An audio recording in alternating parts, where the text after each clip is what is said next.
আদম আলাইহিস সালামকে আকৃতি দেবার পর আল্লাহ তাআলা তাকে জান্নাতে নিজের ইচ্ছা মোতাবেক কিছুদিন রেখে দিলেন। এটা রূহ ফুঁকে দেবার আগের ঘটনা। ইবলিস তখন ওই আকৃতির চারদিকে ঘুরতে লাগলো এবং দেখতে লাগলো যে জিনিসটা আসলে কি।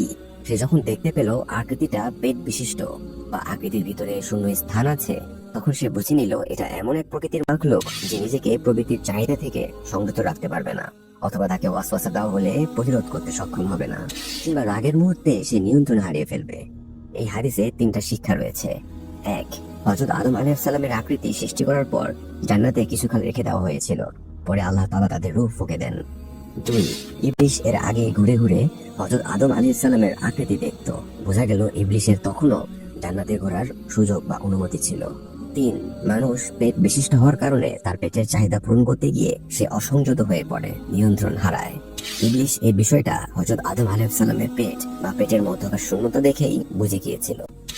এভাবে হযরত আদম আলাইহিস সালাম থেকে শুরু করে সাহাবায়ে কেরামের সঠিক ইতিহাস জানতে পড়তে পারেন কোরআন ও সহিহ হাদিসে বর্ণিত ইসলামের ইতিহাস বইটি। মাওলানা হেমায়েতুদ্দিন রচিত এই সিরিজটি আপনাকে দেবে ইতিহাসের এক গভীর পাঠ।